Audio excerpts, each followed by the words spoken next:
Okay, again, I'm calling the meeting to order, and I would ask the Secretary Pro Tem to move forward with a roll call, please. And I just want to, just before you make that roll call, Secretary Kimberly Sanders is out of town on business, and she has agreed to call in, but we're going to move forward until she calls in for attendance, okay? Mr. Anderson? Here. Mr. Brown? Here. Mrs. Gasparo? Here. Mr. Teray? Here.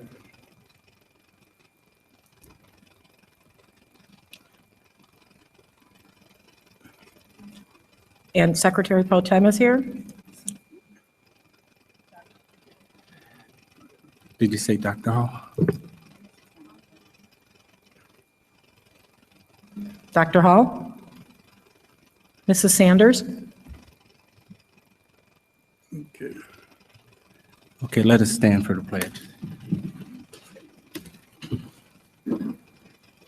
I pledge allegiance to the flag of the United States of America and to the republic for which it stands, one nation, under God, indivisible, with liberty and justice for all.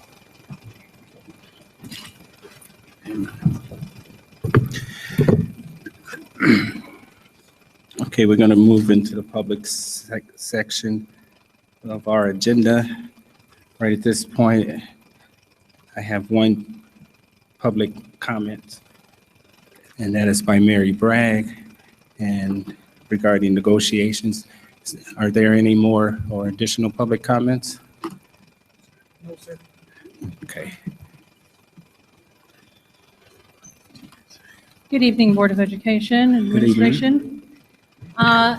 On behalf of the Crete Monee Education Association, my request is to inform you I have hand-delivered a request for mediation dates from the Federal Mediation and Conciliation Service. We filed with the FMCS a formal letter for a request for mediation yesterday morning. We have tentative dates that was presented to Dr. Cunningham, and Mr. Neal is now aware of the dates. And we are requesting a reply to those dates by this Thursday so that we can move forward with negotiations. Thank you. Thank you. Let's ensure Dr. Cunningham that We'll have that information move out fast to, on that, okay? we're moving very fast. We'll have that information out to the team and get the information back to them as quickly as possible so we can get into our negotiations. Thank you, appreciate it. Okay, this is really a quick part here. There's no more additional public comments. We're going to move right into our regular board meeting. Are there any board updates?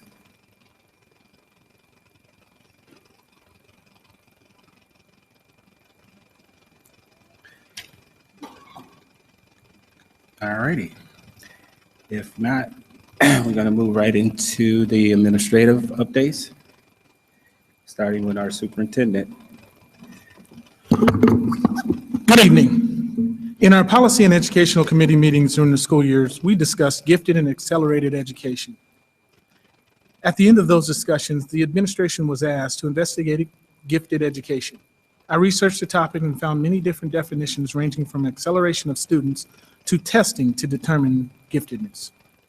In discussing this at the Committee of the Whole meeting, it was determined that the district would build a committee that includes principals and teachers. This committee would review the gifted education and determine if a system for gifted education could be defined for the district that supports the mission of the district. The committee will be chaired by Ms. Hirsch. The committee will work to define 3 items: a district definition of gifted, a system for assessing giftedness, and a budget. The committee will complete their research and recommendations by December of 2016.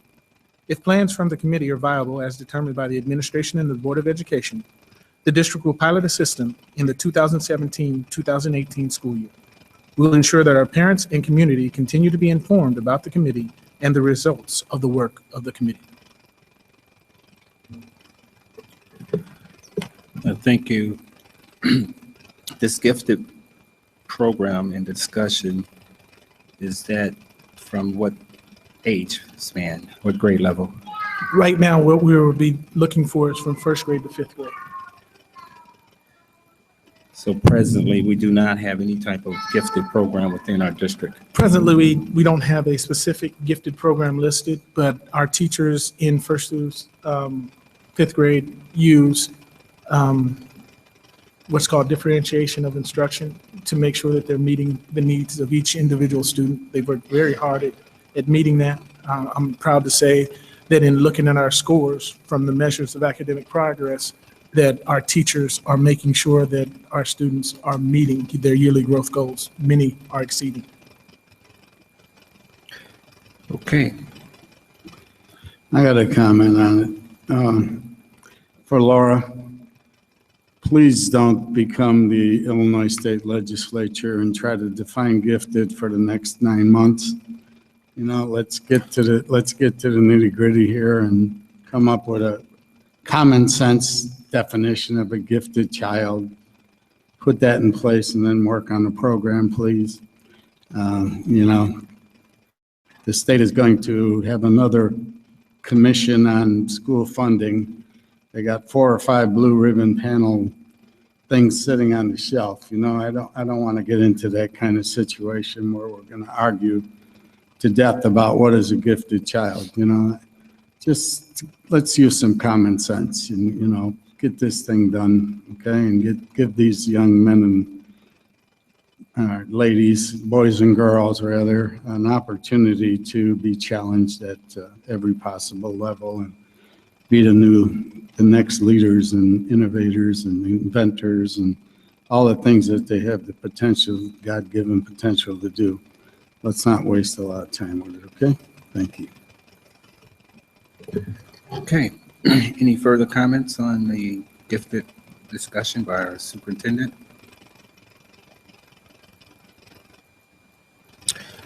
So you're going to bring back to the board a deliverable of some sort by the end of this year? Yes, the end of the actual calendar year, meaning December of December 2016. Okay. And the committee, again, is going to be made up of? Teachers and administrators. Okay. That has not yet to be selected, right? The committee? Correct.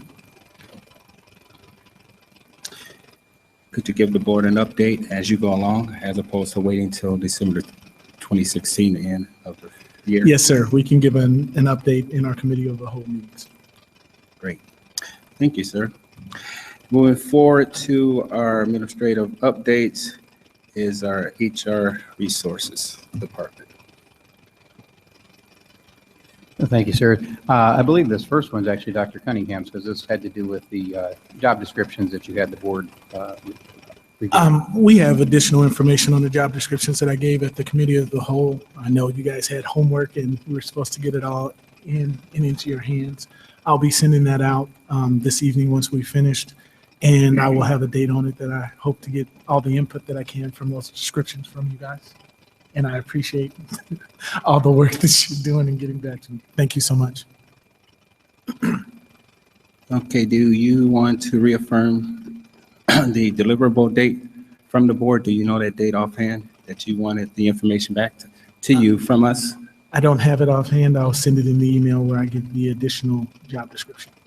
Okay, so 2019, that's good enough to get the information back to you? No, sir. Okay. It'll be, Okay. it will be by the end of this month. I mean, at the latest, but I expected we were going to. Stay on us. Yeah, Push the I button, have to. okay? Yes, sir. All right, Thank you. appreciate it. All right. Back to you, number 2. Okay, the district employee attendance update. This is a carryover from the committee of the whole. One of the items we weren't able to get to that evening.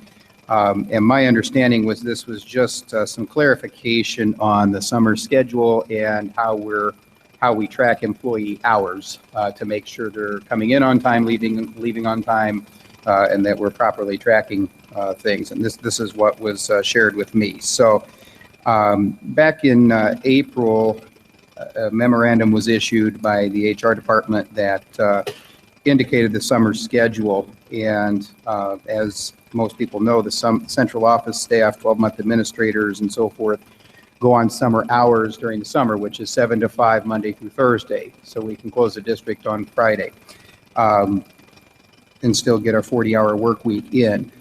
Those hours began the week of June 6th and will end, I believe it's the Friday, the 19th of August, I believe, is the last day of them.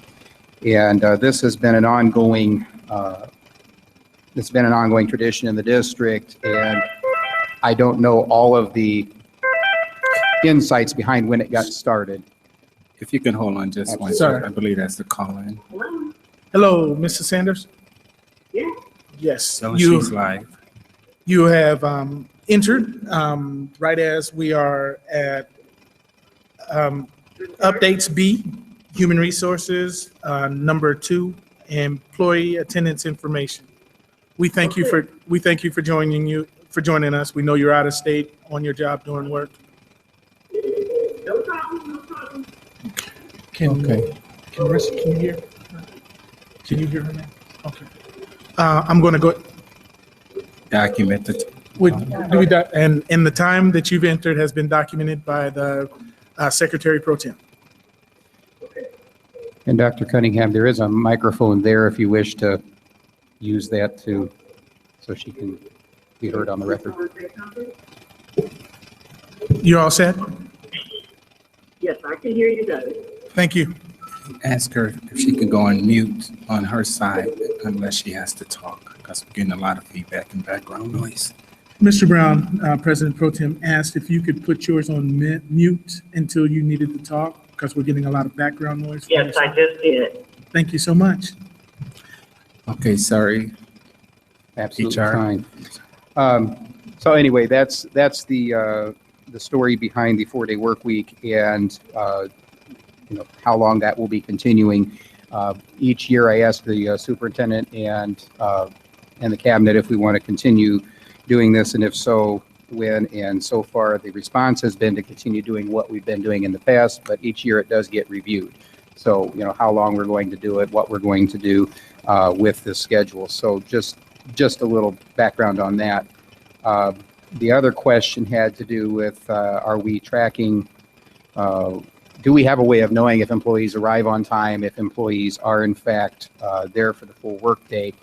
And we have a system called True Time, where all hourly employees are required to clock in and clock out on this system. It's essentially a digital time clock.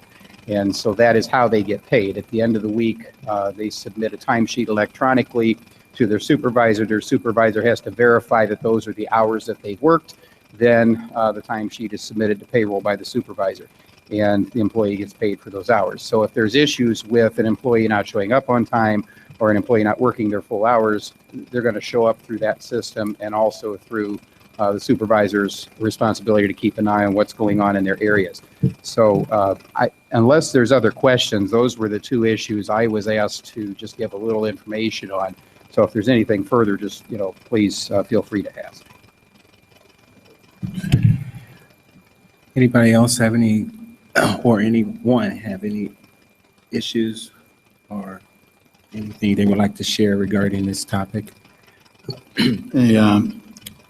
How are they docked? 15-minute increments, or how does it work? Say Susie shows up at 7:10 or 7:08. I mean, what is it, a 15-minute grace window, or what do we got here? Well, for clocking in, there is a grace period. I do not know off the top of my head what the grace period is. At one time, it was about 10 minutes, and that is because the time clocks themselves do take a little time to register that you've clocked in. So if you have multiple employees trying to get in at the same time, it could take several minutes to get 10 employees clocked in.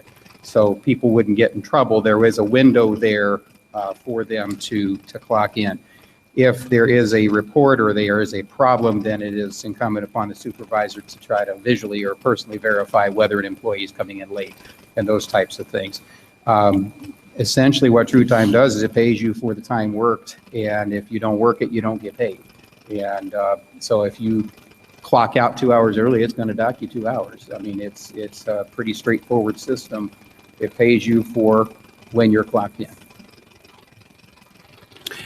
And I would just like to take it a little step further, that we should not let some time clock system in some capacity oversee our workers. That's what it sounds like a little bit. I know that's not the intent, but that's what it sounds like. So we need some managerial oversight of our employees. And I can speak probably for the board here to some extent again as well, that we do not want to be micromanagement. Our business is not to be watching and see who's punching the clock, which employee is leaving early, so on and so forth.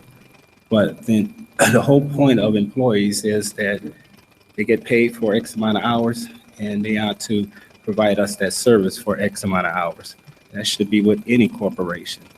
And just going back to the 4-day work week at 10 hours, I believe.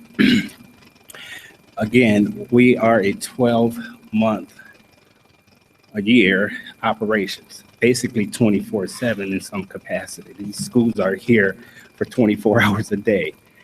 Break-ins happen, things like that, and we need to be able to get in contact with somebody. Somebody needs to be able to speak for the board, for the school district in any given time.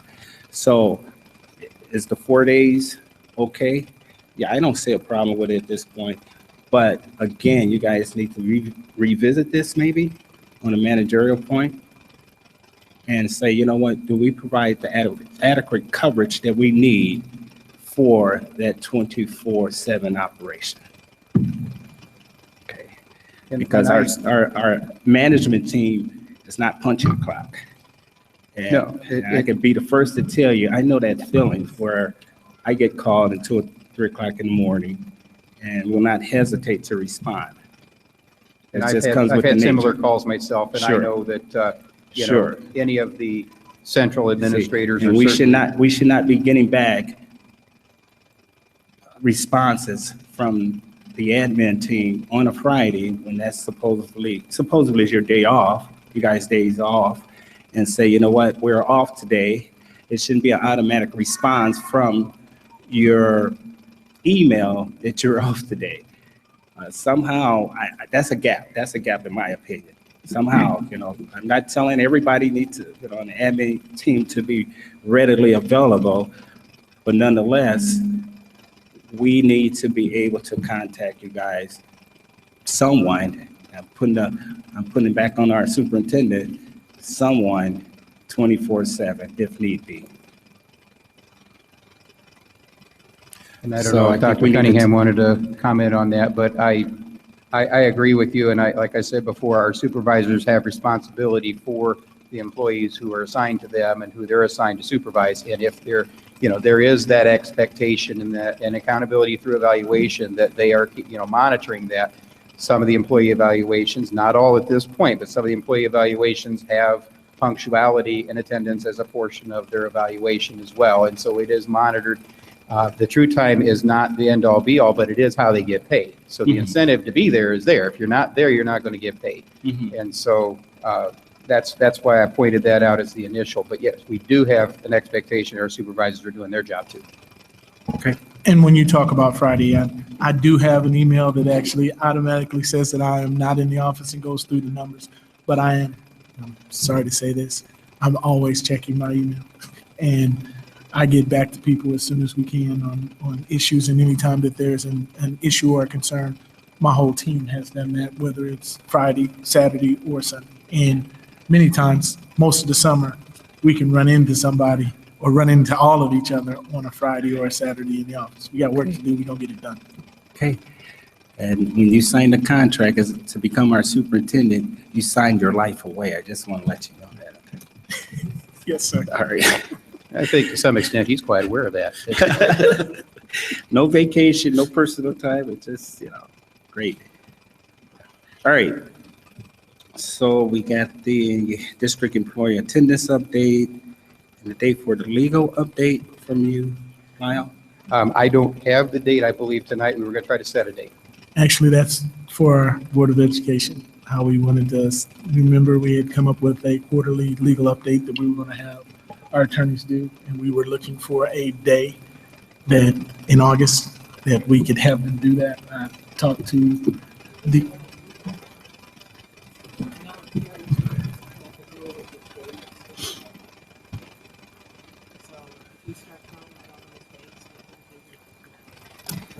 So you want a Google date thing? okay, Okay. I will send, Yeah, let's I get, will have Terry send out Google dates. We Then will do that. let's get this off our plate. It's been floating around here for a Yes, couple we months. need to and, get it set. I think the board needed an answer from our legal department, what's going on out there in the world of legalization and things of that nature. So let's get this off our plate. Make it happen. The final item with the district hiring process, I didn't have any intention of going through all this information with you tonight. It was simply to provide some information. There have been some questions about the hiring process, particularly with regard to the number of administrative openings we've had this summer, number of teaching openings that we've had this summer, and how we go about filling those. What I provided to the superintendent at his request was a copy of the training PowerPoint that was used with the administrators back in January when we updated the training or the hiring procedures. And so I have that there for you to review. Certainly anyone who would like to know more in depth what happens with that hiring process, I'm more than happy to sit down with you, provide more information, answer questions on the phone, in person, whatever needs to be done. We do have a 62-page hiring manual that includes the categories of teachers, administration, educational support personnel, non-educational support staff, and extracurricular athletics and activities. And there's processes that are unique to each part, but they're all very similar processes intended to simplify the approach for all the hiring administrators, but also to ensure that we're getting the best possible candidates to work with our children. And there's not anything in my job either now or when I was a principal that I take more seriously than I put in front of our kids. And so we have a very complex process to make sure that we're not getting somebody where there's going to be a nasty surprise later.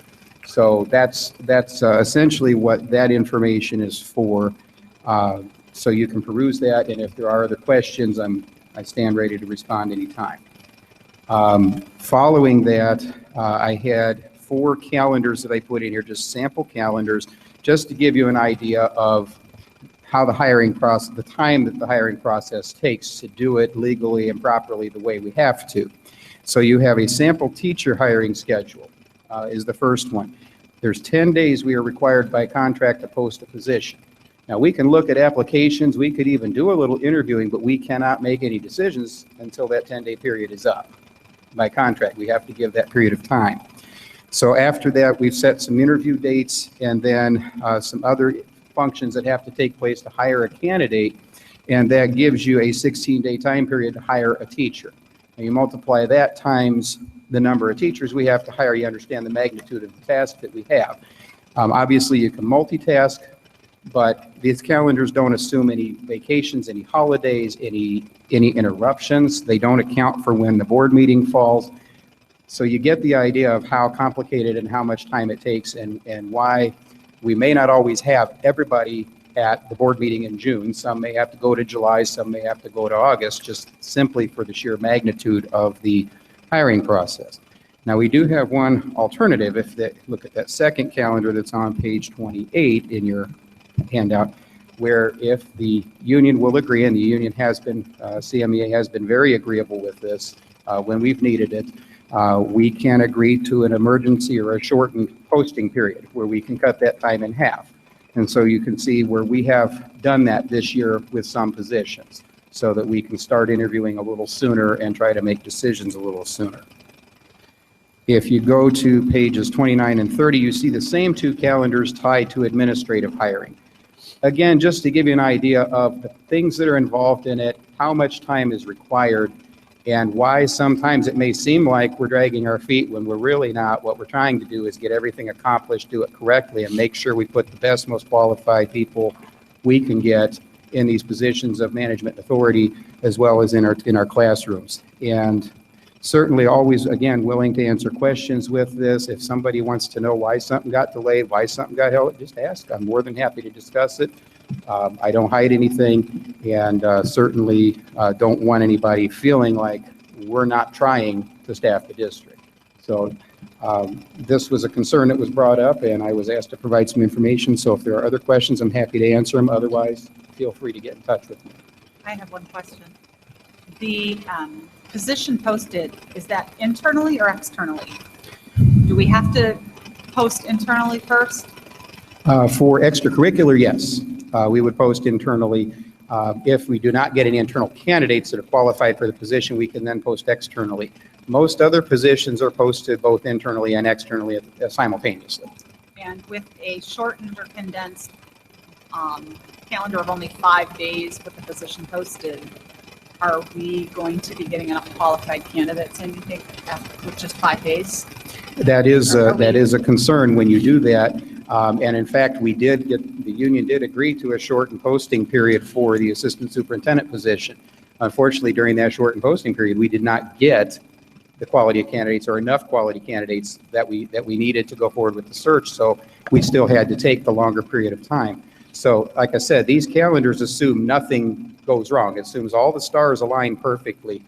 Obviously, something's going to go wrong in some of them. Sometimes you're going to try to shorten it and it's just not going to work. So yeah, there's a lot of things that can happen here. I have one question for you. I'm looking at this shortened one here. It's day 1, 2, 3, 4, 5, 6, 7, 8, 9th day. What page are you looking at? Page 28. 28. The 9th day of this process that we're checking references and create recommendation packet.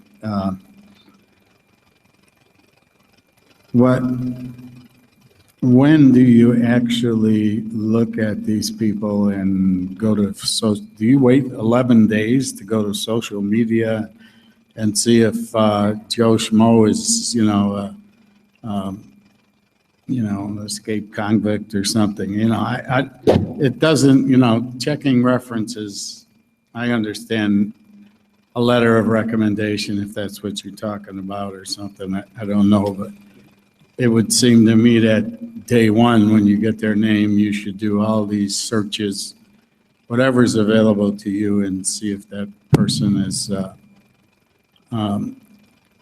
someone that we want and is qualified. I don't understand the cart in front of the horse here, checking the references on the 11th on the calendar here. It's 5, 6, 7, 8, 9 days later. And you've already interviewed for 3 days. I mean, explain that to me. What happens?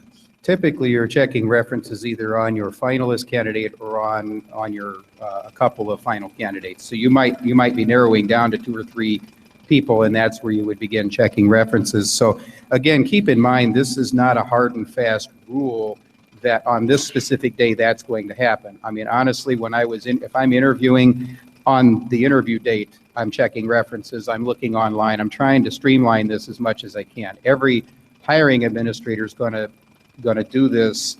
They're going to get these pieces done in maybe in a different time schedule.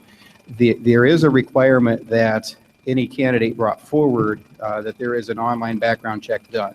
And there's social media pieces, there's search engines they have to look at, and we have weeded out candidates through that process because there are things that came up and they were not things that were positive.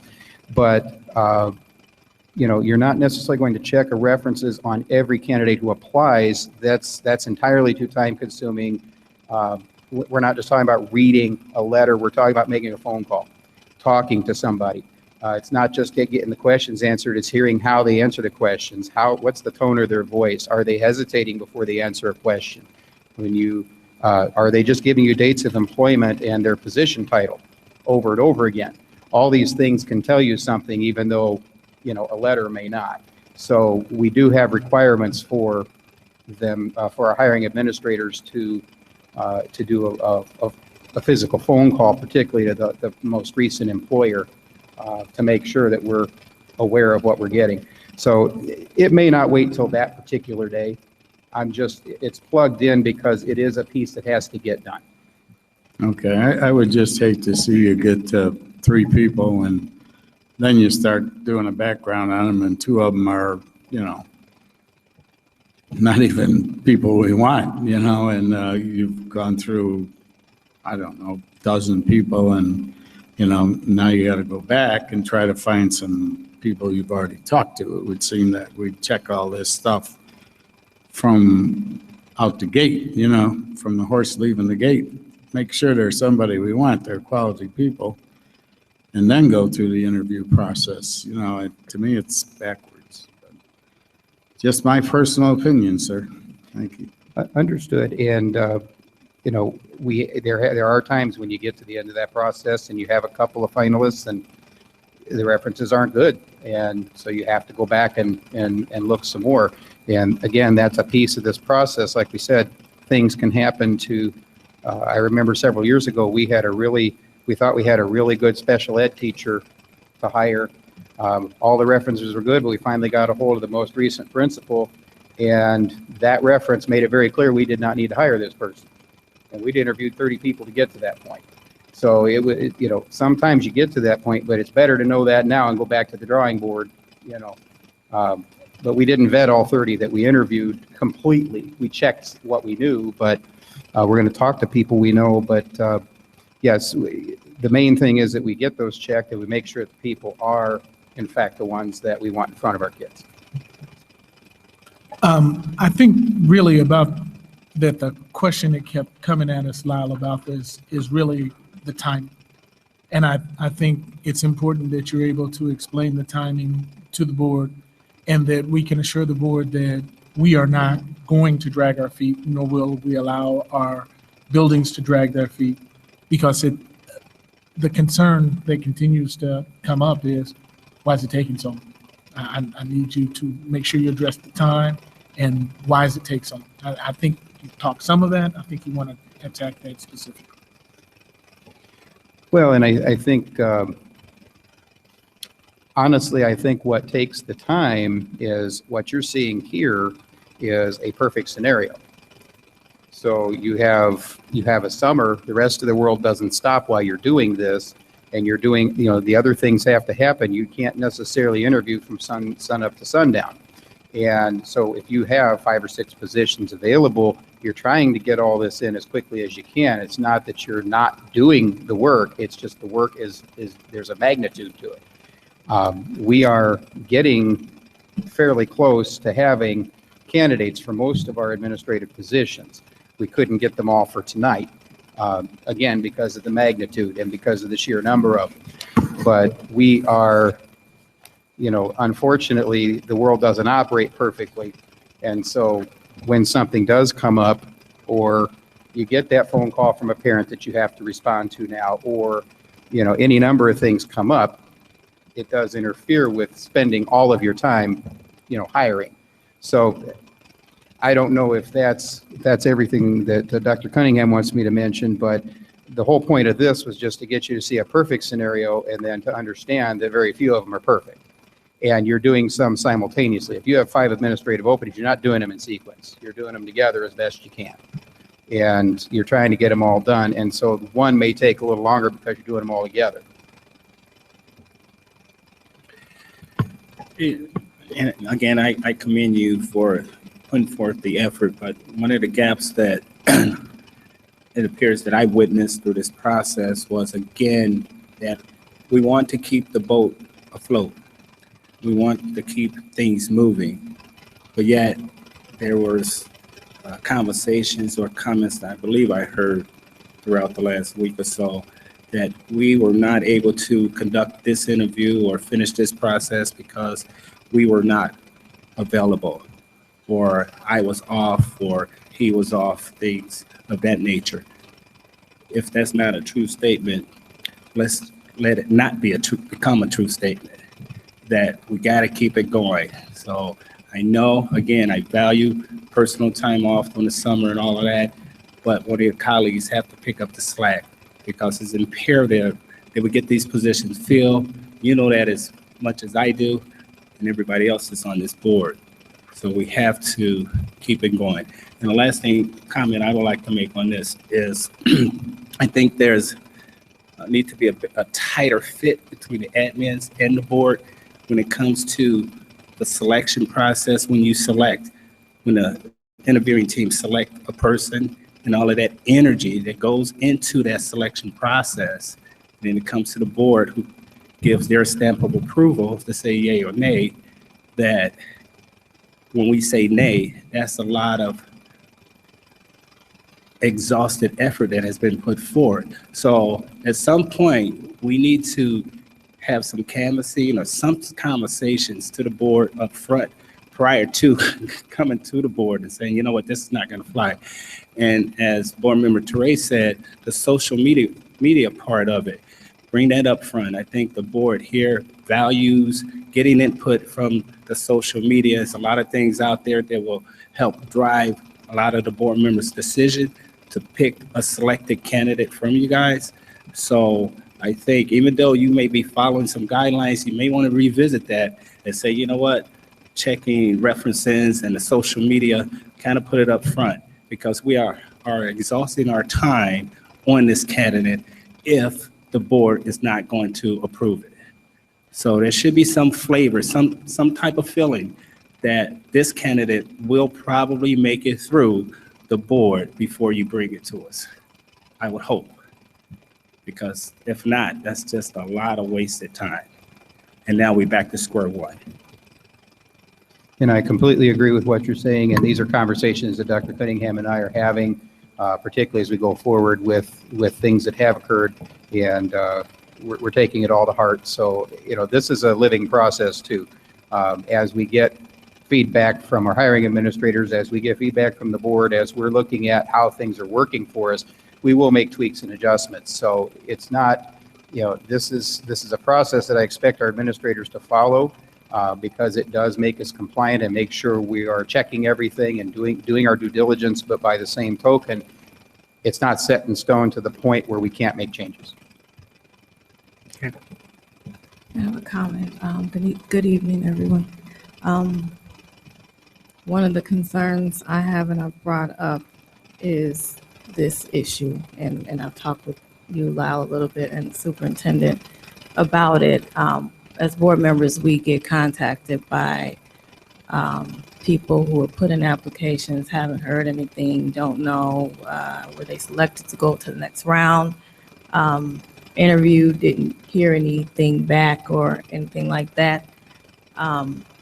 Taking a very long time to actually start the interview process, even at the building levels.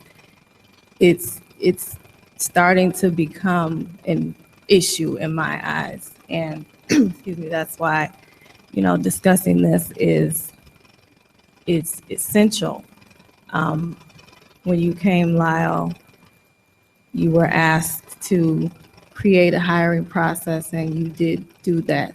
I'm just concerned that not everybody's following what's outlined. And so then we get the calls and we get the concerns, and rightfully so, because we have had issues with just not starting the process quickly. And that's causing issues for us, because now we're getting the candidates that were overlooked, you know. So it is something that, you know, we need to tighten up on. And I would like to know from you and Mr. Cunningham on the board's end, if there's anything that we need to do to help with the process to ensure that it works out and it does what it's supposed to do.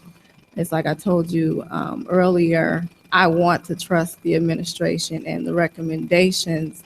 We just have to make sure that all of the processes and procedures are being followed as outlined in what you have created, as outlined in what the handbook state or whatever. We have to do that and do our due diligence to make sure that we keep the ball rolling. I do understand there's other duties, but that's the nature of the job. You know, someone can leave at any time, you know, so we just need to tighten up on it. And I I know, I think I'm seeing Dr. Cunningham wanted to say something, but I will say I really appreciate the offer. And if we may have that conversation and kind of decide if there is something different we need to do at the board level or ask from the board, I don't want to say yes or no without being thoughtful and reflective about it. So thank you for the offer. I appreciate that. I think there's something that you asked for that's really important for us. It's being able to trust that we've done it. I think when you get a note from a person that says that they haven't been contacted, that if you could contact us or HR, and one of two things should be able to happen. We should be able to give you the email or letter that we sent to that person saying thank you for thank you for putting in, but we went another different way, a different way, or to be able to tell you this was missed. We're going to call this person and take care of it to make sure it's done. Those things have to be done to build trust so that the board knows whenever somebody calls you that this is what we do, this is how we do it. And we can create a process, bring that to the board at our next committee of the whole, and make sure that that's in place. I think it's very important that when we get candidates that come to us, that we let them know. And I think it's hard on us as a district and on the candidate when they're out there and they don't know that they've got the position or don't have the position. We have to do better, and we will.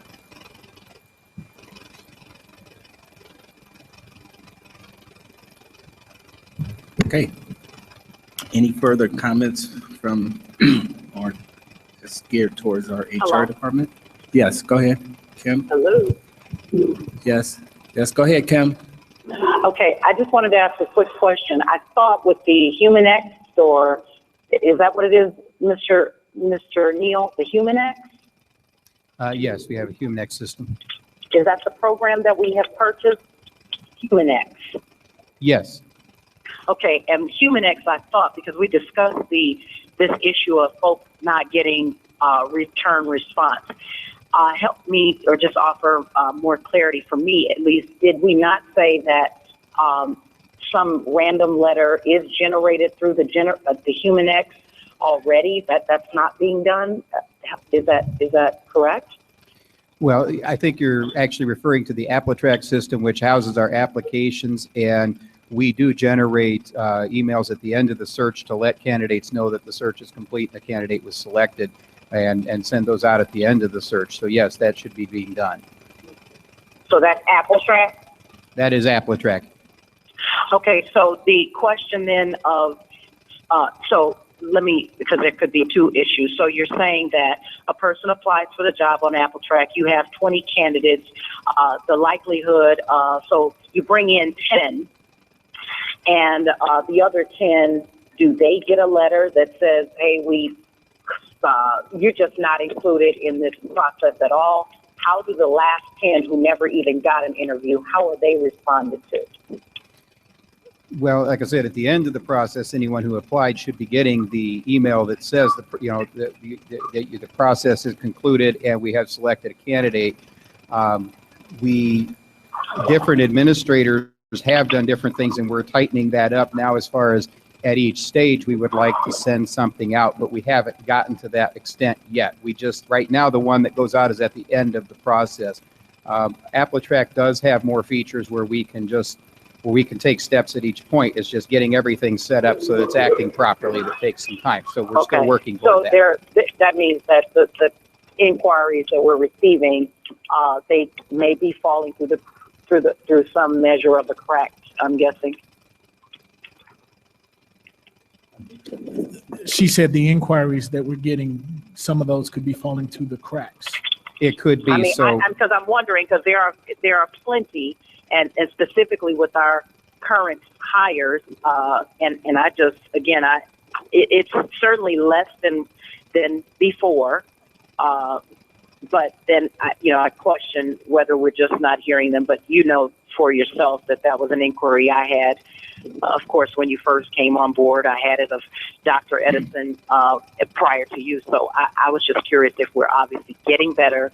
If we're not, I like what you said, Dr. Cunningham, that we need to continue reporting it to you guys because, as I've said over and over again, the integrity of the board, again, you guys, with the accusation that we are being selective on who we choose, you can't very well be selective if everyone isn't getting an opportunity to at least have their application reviewed and for us to know that we're equal opportunity employer at last I checked. So I would hope that we don't have any deference to anyone applying for the position. So I would really like to, Mr. Neal, maybe next week when I get back there, just for you to help me to understand what we're doing specifically and how might someone be falling through the cracks if we have implemented things that you've discussed here tonight, that where they shouldn't be. Something is still not right. And if we're paying for this, I would hope, or even the services of it, I would hope that we would be getting a yielded result, a positive yielded result, I should say. That was my question. Thanks. Thank you. Anytime you want to talk, we can certainly do that. Thank you. Real quick before we move on, Lyle, there was an issue with one, I think I shared with you guys, and one of our current employees had applied for a job and sent me, I guess, the automatic letter that you're talking about and asking about that process. And I remember the letter needed to be tweaked a little bit. Was that tweaked? Yes, I'm not sure why that particular form letter went out. That was a form letter that Applitrack has, but we have our own letter that we have developed. Puts it a little nicer than Applitrack does, and more positively, and that's the one we send out. So as far as we know, we can't find a reason why that would have gone out other than it may have been mistakenly selected and went out wrong. So since then, I have not heard of that one going out, but if you do hear of that, please let me know. Okay, thank you. Okay, so we are going to tighten up the process sooner than later, right? And in my opinion, again, it's all about being courteous to the candidates. And it doesn't appear to be a lot of information, and it doesn't appear to be a hard task that is embarked upon us to give them that courtesy that they require, in my opinion, again. So thank you, Kim. That was a good challenge there on the process as well. Any further questions on HR or for our HR department? Okay, thank you, Lyle, for standing in there and taking some punches. Great. So next topic we have here is business meeting. There's nothing under there. I don't see anything. You have anything for us? I'm saying business meeting. Oh, this is the business meeting part. Okay, I'm like, okay, no wonder it's blank. All right. Can I have a motion to approve the consent agenda? Second. Moved by Gasparo, second by Mr. Teray. Yes. Okay. Superintendent, you typically. Consent agenda.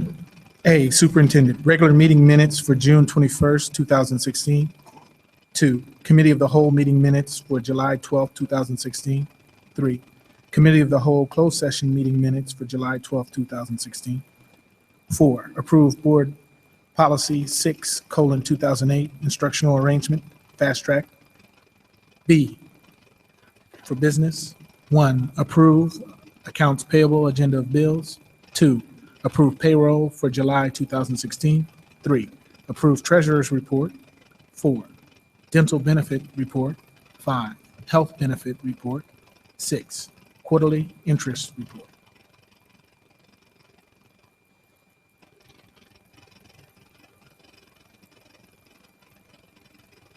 Okay.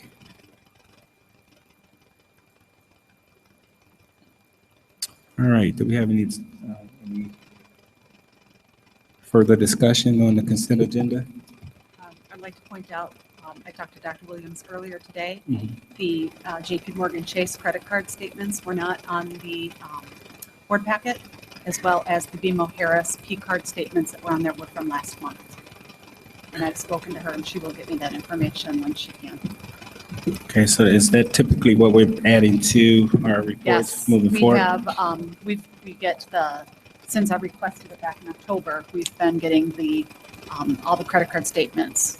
On the AP listing, it just shows a payment to JP Morgan Chase. Mhm. The detail is in the bills, and she's been attaching those. They were not attached this time, and the P card statements for Harris Bank that typically get attached were the ones that we approved last month. Okay, so you're gonna get that? Yes, they'll be included in the packet next month For this For approval. time around? Mhm. Is it just an oversight? I believe it was oversight. Okay, you working too hard. All right, thank you, Board Member Gasparo for identifying that gap. Appreciate it. Any further comments on the consent agenda? I just saw going through some of the things, but I'll talk to you offline. It's not important, just some typos, gaps, and did not affect numbers. Just got to tighten up parentheses and spaces and all that. There's about 4 or 5 that I saw. But I'm gonna leave it alone. But I'll talk to you. Oh, I wasn't talking to you. No, I'm just kidding. All right. All right. Now, just a few gaps that I saw in a couple pages. There's more punctuation and grammar. That's it. But it does not have any bearing on the trueness of the reports. That's all. And I'll talk to Dr. Williams offline on it. Okay. If there's no further questions or comments on the consent agenda, have a roll call, please.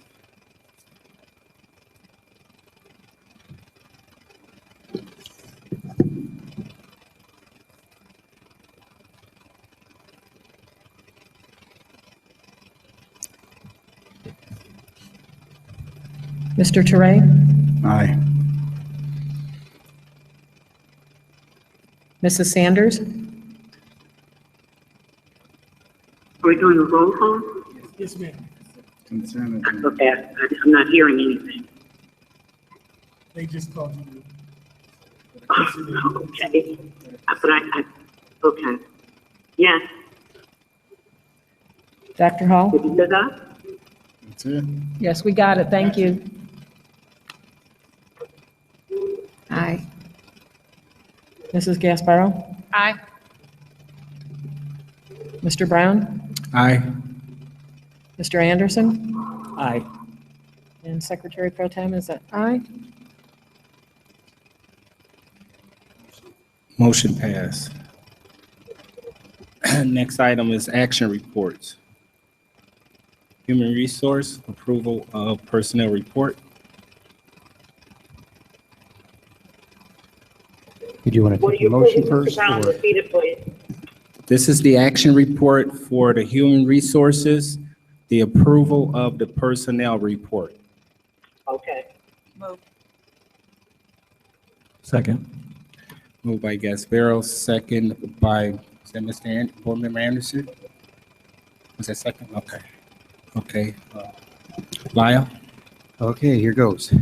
Certified staff employment, Courtney Anderson, Beverly Brown, Dr. Rochelle Clark, Amy Easton, Laura Fitzpatrick, Cerelia Hampton, Michelle Markauka, Tracy Orris, Julianne Pappas, Yekaterina Pogrebskaya, I said it right this time. Felicia Towers, Tasha Williams, Judith Whitvet, and Teresa Yoakum.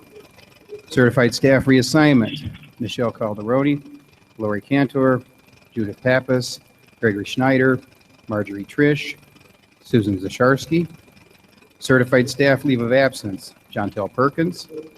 Certified staff return from leave of absence, Linda Lopez and Holly Olson. Certified staff intent to retire, Denise Ostarello. Certified staff resignation, Jessica Carter, Melissa Huff, Cassandra Morgan, Mason Newell, Matthew Raglioni, Kimberly Summerize, Philip Whale, and Christopher Grays. Educational support staff reassignment, Robin Reynolds, Alexander Santa Maria. Educational support staff leave of absence, Alicia Blood and Vivian Houston. Educational support staff return from leave of absence, Mark Hentz, and educational support staff intent to retire, Terry Tobin. Any additional comments? Just that Terry Tobin's has already submitted an intent to retire. This is just moving the date back by 6 months from January 31st to June 30th, basically to make the most of the retirement benefit that she's entitled to.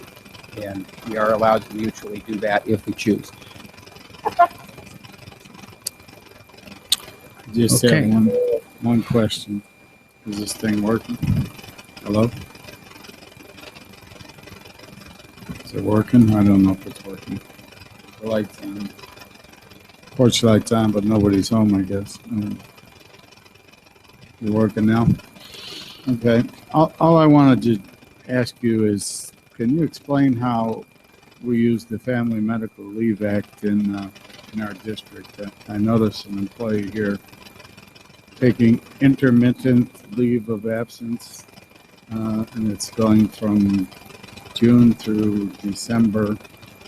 And I don't know how that works, that you can take a couple days here and there and work for a couple days, then take a week off, or, and this is a alien creature to me. I'm used to medical leave of absence running in a straight line, and you get 180 days or whatever it was. I don't remember, from the feds. You have a baby, you get so many days, whatever. How does that work? And can you explain that in generality for me? Wow, I got the same question from me earlier today. Yeah, as I just say, this is the first time today I've gotten this question. An intermittent leave of absence is allowed under FMLA, and it basically allows an employee to, I think it's just pretty much just how you described it. You can take a couple days here, a couple days there, as needed for medical necessity for yourself or a family member. So if you have we've had a couple of employees, for instance, who have had illnesses requiring regular treatments. They can work between the treatments, but they need to be off for the treatments. Rather than taking 12 weeks off, they all at once and then running out of sick days and not being able to be productive and so forth, they take their couple days off for treatment, come to work for their couple weeks, take the next couple days off. That's allowable under FMLA, and it's required that we allow it if it's requested and there's medical need for it. So that's where this type of leave comes from. The other one is just how you described. It starts and ends, and it's just a consecutive leave of absence. That one's still there. But this is a little, I don't know, probably several years ago, this one was added in. Okay, that leads me to just one other question. In this particular case, it's an employee that provides a service to a administrator. Are we plugging someone in so that this administrator gets the support that he or she needs when this person, takes off? And part B to that question is, does this person give forewarning to you that I will be off Tuesday, Wednesday, and Thursday of next week, or whatever the case is, or I'll be off for a week and a half, so that the administrator isn't left high and dry with nobody to support him or her? Can you explain how that works? Yeah, we ask the employees to make sure that as much as possible ahead of time to notify us what days are going to be out. If it's a position that requires a substitute, we put a substitute in and we arrange for that. So, for instance, in this position, if a substitute is required, sometimes a substitute is not needed. We can go a day without the person. Things stack up, but the person can catch up. Other times you have things going on, you need a substitute. We will always support that, and the administrators are really good at letting us know in those types of situations. So I guess the answer is yes, they should be letting us know ahead of time as much as they can.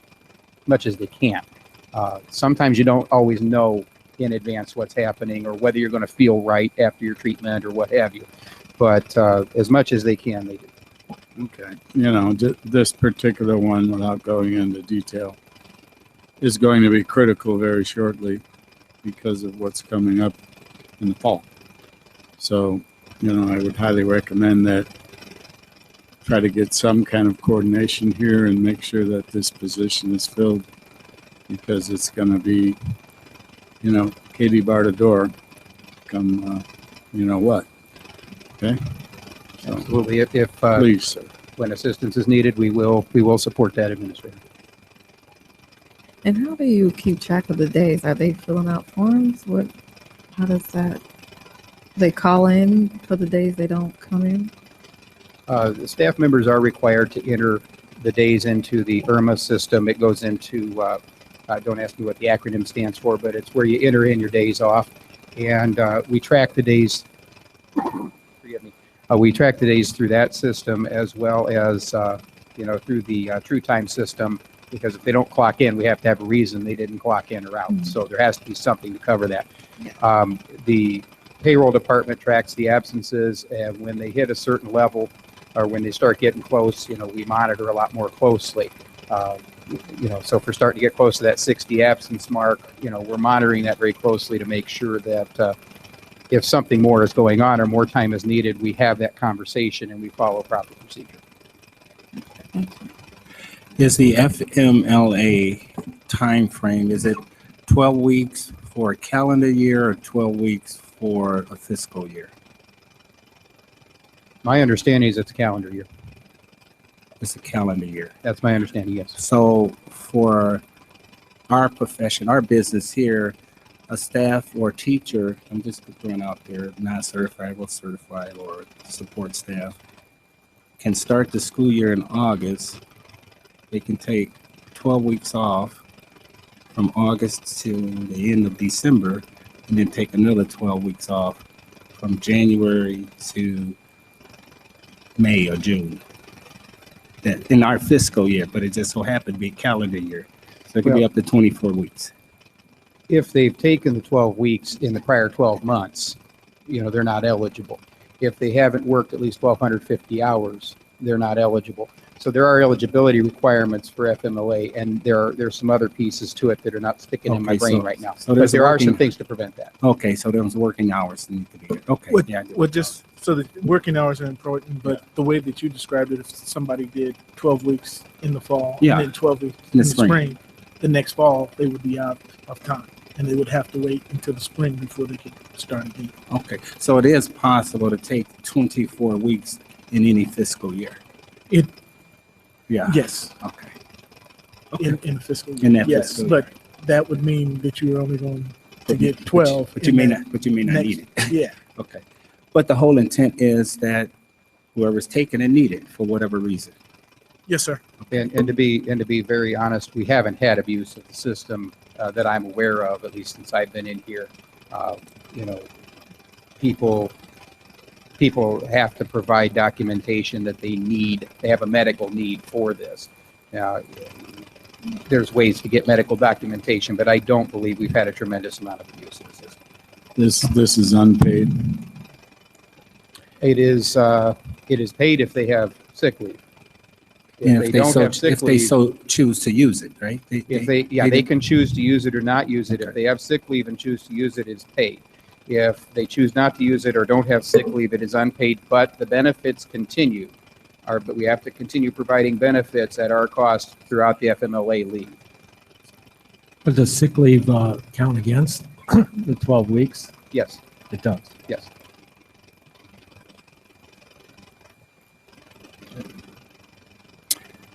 Okay, any other questions for the personnel report? Action item? When will Dr. Clark be joining us? Do we have to start date? We do not have a start date set up until after we have approved. So Well, I wasn't sure if there was any discussion about it. we had the discussion that she would need at least 7 days, but until she's approved, we didn't want to be presumptuous. I just asked because registration, Yes, ma'am. walk-in registration's next Yes, week, ma'am. so. And we do have a plan to work Yes, we that, do. right? Yes, we do. I hear an administrator's been assigned to that. Any idea who it is? Yes. Well, my name was mentioned earlier today when I asked about it, so I'm not going to ask any more questions after this. Yeah, I understand. Have you accepted? I was voluntold, so yes, I've accepted. Voluntold. I like that. Not volunteered, but voluntold. Okay. All right. If there's no further questions with the action report for personnel report, have a roll call. Mrs. Gasparo, Aye. Mr. Brown, Aye. Mr. Anderson, Aye. Mr. Teray, Aye. Mrs. Sanders, Aye. Dr. Hall, Aye. Secretary Pro Tem is aye. Motion passed. Is there any old business?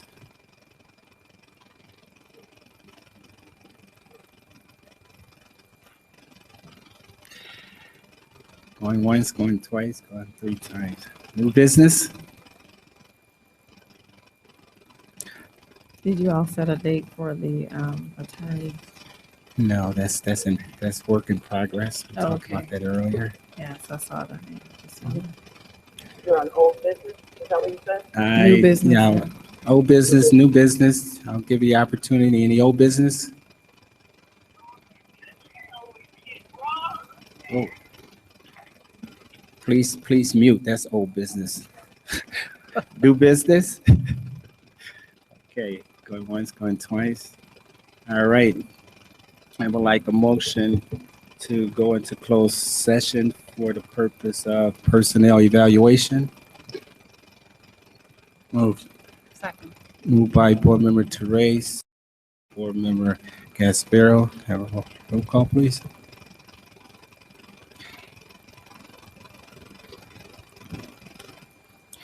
We will be in closed session for about an hour. Mrs. Gasparo, Aye. Mr. Brown, Aye. Mr. Anderson, Aye. Mr. Teray, Aye. Mrs. Sanders, Mrs. Sanders? Aye, I'm sorry, I thought I heard it say correct. Dr. Hall, Aye. and Secretary Pro Tem is aye. Okay, we are now in closed session until at least 1900, or no, actually that's 2100. Say about 9 o'clock, at least about 2100, 9 o'clock.